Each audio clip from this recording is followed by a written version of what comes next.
se envolver em relacionamento muito mais cedo, sem nenhuma experiência, sem nenhuma maturidade, sem conhecimento de vida, de causa. E aí conhece o jovem, conhece a moça, conhece o rapaz e rapidamente já estão convivendo, já estão morando junto. E coloca no outro, projeta no outro toda a expectativa de felicidade, acreditando que o outro vai fazer ele feliz, que vai fazer ela feliz e que vai atender todas as suas expectativas, como se fosse o gênio da lâmpada, né? O relacionamento é uma coisa compartilhada, não é um serviço que é prestado onde você paga e o outro atende suas necessidades. O casamento é uma convivência, é um compartilhamento de vidas, de espaço a dois, onde duas pessoas de origem diferente, comportamento diferente, vão morar no mesmo lar, debaixo do mesmo teto, e aí cada um tem o seu comportamento, sua peculiaridade, e é necessário que haja um ajuste, né? Mas é comum as pessoas já irem para o casamento já acreditando que se não der certo, se separa. Não tem resiliência, não investe, não procura realmente estar envolvido em trazer uma felicidade, uma estrutura para o lar. Ela espera que ele vai fazer todos os desejos dela, ele espera que ela faça todos os desejos dele, que cumpra as suas necessidades, que obedeça, né, que esteja sempre à mercê dele, e ela também, por sua vez, acha que ele vai trazer bombom, vai dar café na cama, e quando isso não acontece, e ela começa a se frustrar, ele começa também a se frustrar quando ela não atende as expectativas dele. E aí onde começa também o segundo ponto, que é a falta de comunicação. Um casamento sem comunicação, sem diálogo, ele está fadado ao fracasso. Porque um precisa dizer para o outro o que agrada e o que desagrada. E às vezes o casal fica esperando, o marido ou a esposa, o cônjuge, fica esperando que o outro adivinhe o que ele gosta, o que ela gosta, o que ela não gosta, o que ele não gosta, e por aí vai, e não falam, não conversam, não sentam para dirimir essas questões, essas dúvidas, essas pendências, achando que simplesmente o outro vai adivinhar. Por falta de diálogo, muitos casamentos têm fracassado. E por outro lado também a falta de recurso financeiro, né? Porque quando está namorando, todo mundo vive de amor, todo mundo está apaixonado, todo mundo vive de brisa, mas quando vai morar junto, a história muda, né? A coisa não é mais a mesma. O amor já passou e agora é realidade. Ninguém vai conviver com o outro para passar por necessidade, para passar fome, para passar por apertado. Ela casou para viver bem e ele casou para viver bem. Então, quando o fracasso financeiro, a falta de dinheiro, o desemprego, né, bate a porta e aí vem as reclamações, as murmurações. Ele não está pronto para passar por isso, ela também não está pronta para passar por isso. E aí começam as brigas, começam as queixas, as lutas, né, entre si, porque eu não vim para aqui para isso, não me casei para viver assim ou assado, sabendo que essas questões, essas dificuldades fazem parte da convivência e do amadurecimento, né, do amadurecimento do casal, do relacionamento como um todo. E muitas vezes também o homem casa, né, achando que como o homem tem uma vida sexual bem mais ativa do que a mulher, acha que vai fazer sexo todo dia. E a mulher não tem, muitas das mulheres, das vezes, ela não tem esse mesmo desempenho sexual que o homem. E aí vem o que ela não atende ele na cama como ela espera, como ele espera, como ele desejava que fosse. E aí é onde começa a surgir as traições. Ninguém merece ser traído, ninguém casou para ser traído. E ele não aguenta ficar um dia sem fazer sexo, ou 2 dias, como às vezes as mulheres não têm esse apetite sexual voraz para fazer sexo todo dia, ou dia sim, dia não.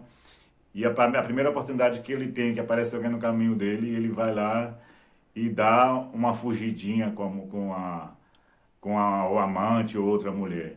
E a esposa fica sabendo disso, e aí começa as rupturas, começam as brigas, as queixas, que às vezes a mulher até perdoa, né? Mas fica arranhado aquela confiança, fica uma desconfiança no ar. Será que ele está traindo? Será que ele vai fazer de novo? Será que ele deixou ela?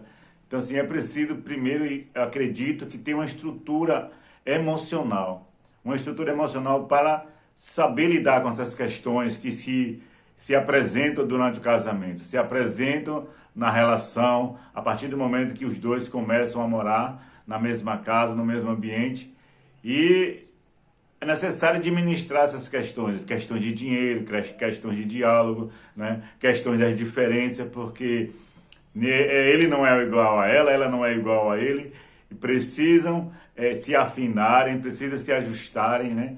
Um abre mão de uma coisa, outro abre mão de outra. É preciso viver um para o outro.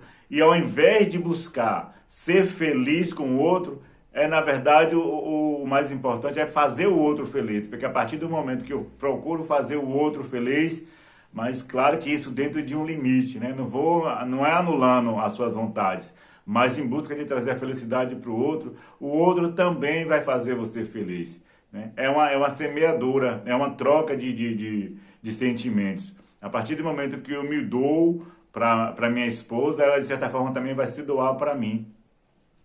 Vai buscar fazer com que convivamos em harmonia, em amor, né? Se tiver alguma divergência entre nós, que sentemos e conversamos e possamos achar um denominador comum, achar uma solução para os problemas, porque problemas irão surgir, né? Não é a felicidade a vida toda.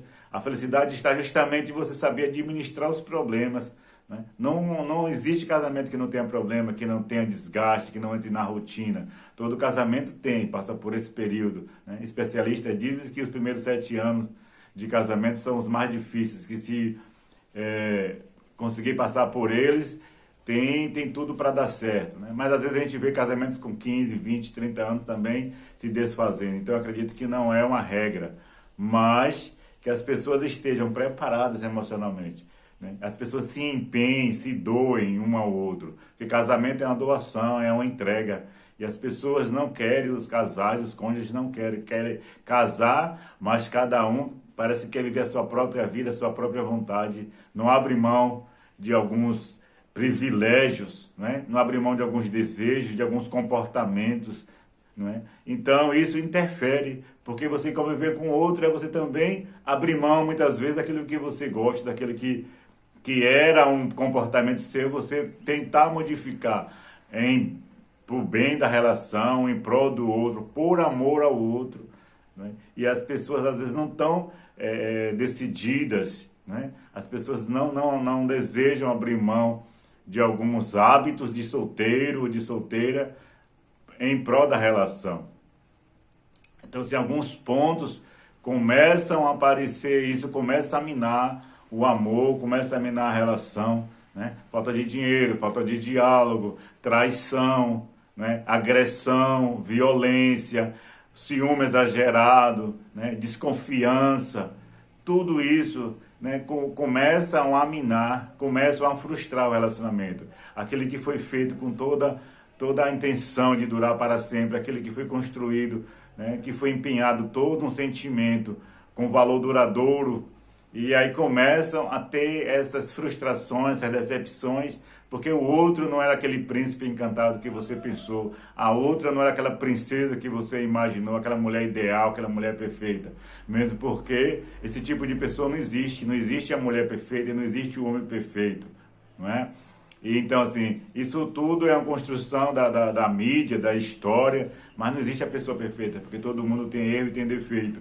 O que nós precisamos é valorizar muitas vezes a qualidade muito mais do que o defeito, e deixar então sobressair muito mais a qualidade do que o defeito, potencializar as qualidades um do outro, né? Realçar, elogiar, amar, entregar.